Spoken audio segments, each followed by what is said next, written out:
What's up, what's up, what's up? It's your man Chaz Ellis once again answering the questions that you asked me. Go to Facebook on AskChazEllis.com. Go to Facebook and go to the Ask Chaz Ellis like page. And you can ask me any questions you want to. You can get on the board there and talk, back and forth with people. It's a good way to get information and know what's going on with Ask Chaz Ellis. Also, the Chaz Ellis project is coming out. It's on Kickstarter right now. Still collecting some money for that. It's going to be going on for another 23 days. Please hit me up. Make sure you go ahead and donate to that. If you like what I do now, if you want to see more of the skits and stuff like that.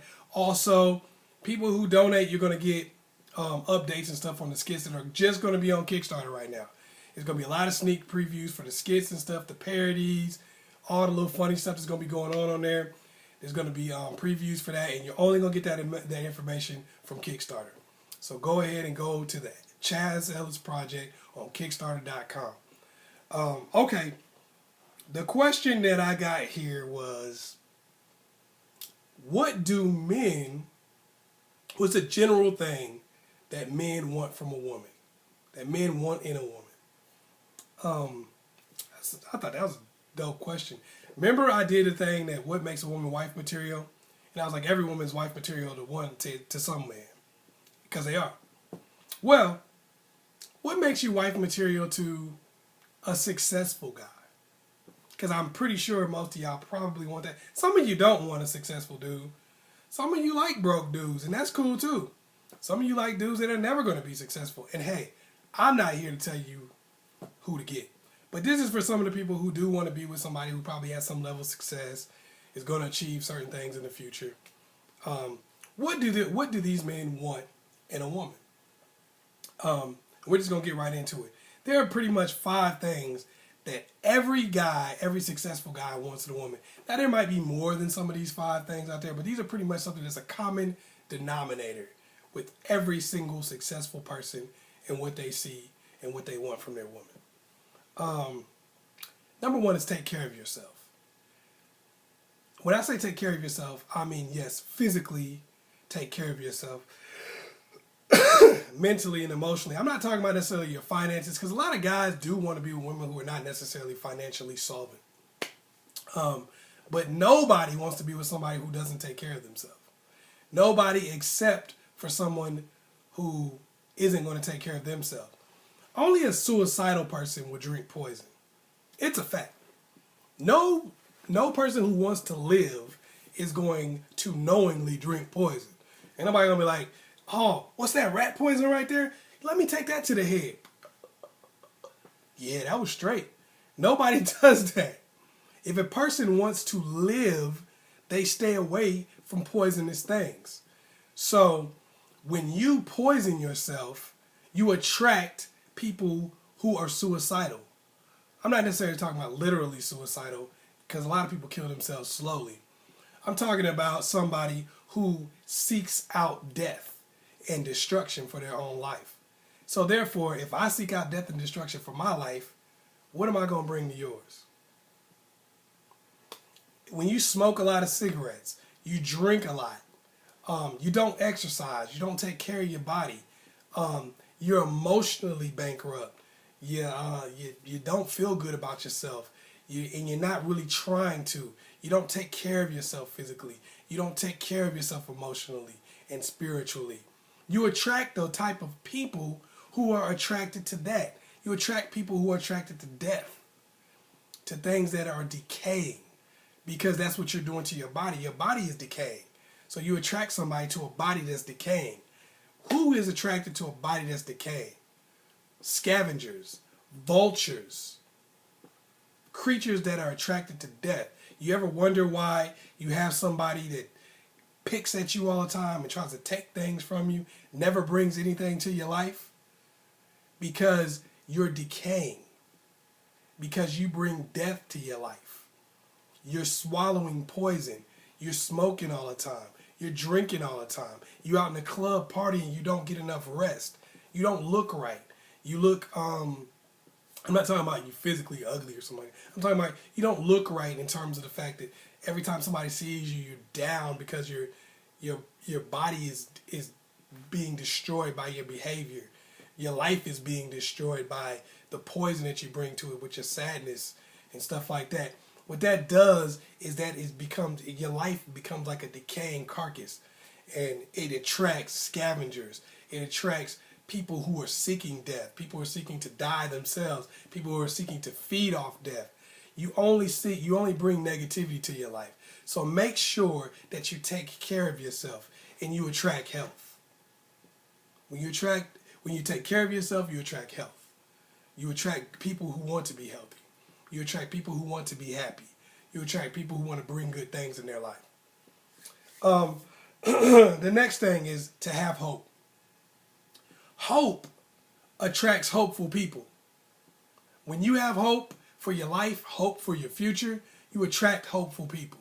You attract people who want to do good things, who want to have good things, who want to be good, who want to dream, who want to live. When you are hopeless, you attract the hopeless. You create a situation where your life is like a funeral, or your life is like. Have you noticed that you only go to a funeral of somebody you really care about and you really know? Like, you never go to a funeral of somebody you don't know, because you don't want to go. I've been to 100 parties, more than 100 parties, of people who have no idea who they are. I don't know them from Adam. Somebody might have invited me, like, yo, you want to go to this party? Hell yeah, I want to go to a party. It sounds fun. I don't go to funerals of people that I know. I don't like funerals. I don't want to be around sadness. I want to be around happiness. I don't like my day ruined. I have to really know you and really care about you. And it has to be a right situation for me to go to your funeral. Even if I know you and care about you, I might not go. And the reason why is because I don't want to be around sadness. I don't want my day to be ruined. When you have hope, you make people want to come and be around you. People want to be a part of hope. So when you speak hopeful things into existence. Talk about hope. Talk about things that you want for the future. Because when you want something for the future, you attract people who have things and want things. If you talk about sadness, having no hope, you attract people who have no hope. Another thing, the number 3, be supportive. When you're dealing with somebody who's worthless, who doesn't want to accomplish anything in life, who never will accomplish anything in life, they don't really care if you're not supportive of their dreams, because they don't have any. And any dream they have is half-cocked and something they didn't really think about.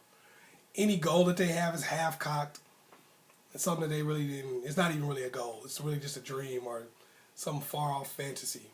They don't really have goals. They don't really have short-term and long-term goals. They don't really have plans. What they usually have is just some crap that is easy to shoot down. But when you're dealing with somebody who is successful, that means that they've achieved success at one level. They're trying to achieve success at another level. Now, the problem is, if you come along and start saying, well, I don't think you can do that. That probably ain't going to work. Then they say, well, you know what? We're not going to work because I believe in myself and I got the whole world out here to tell me I'm not going to do something. I don't need you for that. Middle finger, index finger.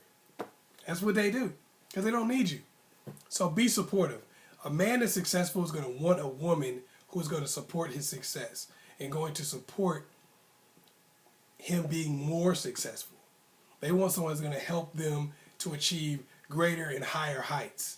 They don't want somebody who's going to come in and be like, oh, you can't do that. Well, that's stupid. That's not a good idea.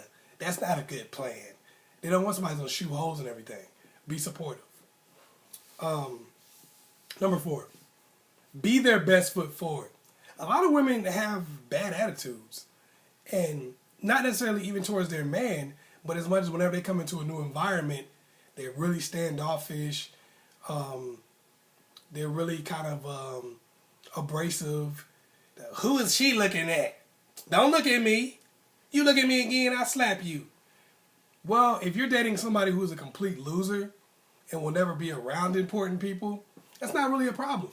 But if you're dating somebody who's constantly in a situation where they're around people who could have effect on their future and their success, you're a liability. You know, you're not somebody they can take anywhere. And your woman's got to be your best foot forward. Your woman is supposed to be somebody that makes other people think you're okay.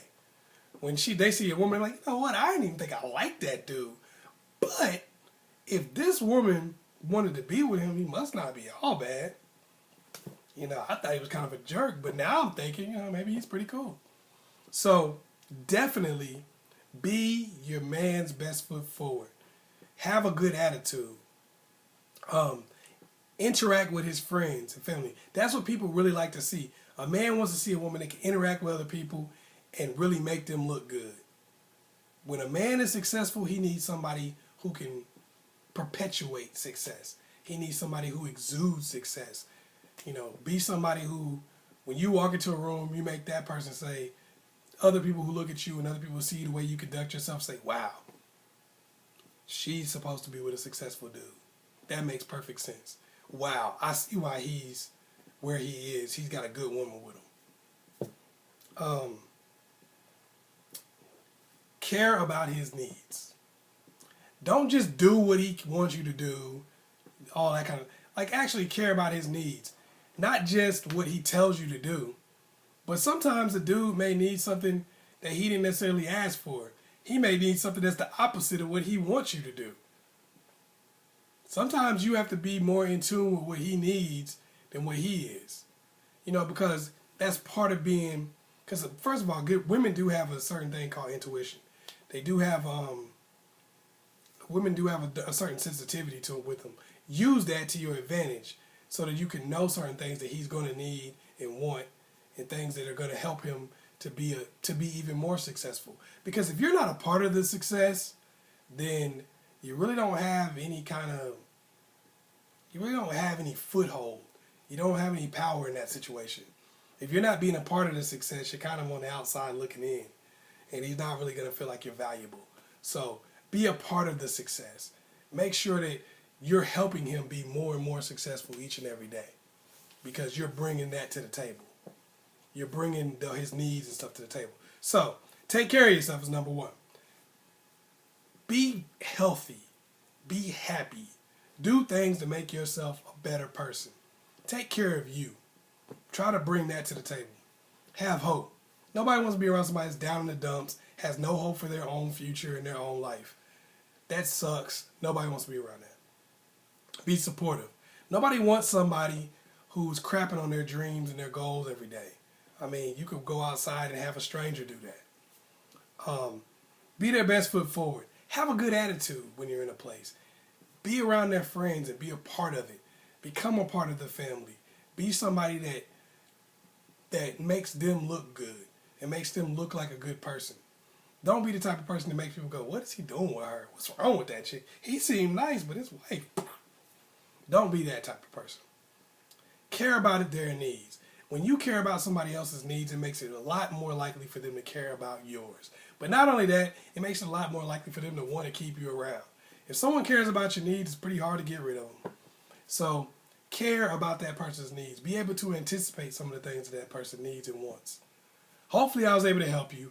Once again, it's your man, Chaz Ellis. Hit me up on Facebook on Ask Chaz Ellis if you got any questions. Also, support Kickstarter. The Chaz Ellis Project on Kickstarter.com. Support that. I did the clap in the hands thing. I was like, yeah, boo-boo. You know. No, but support the Chaz Ellis Project on Kickstarter.com. Also, like and subscribe. Peace.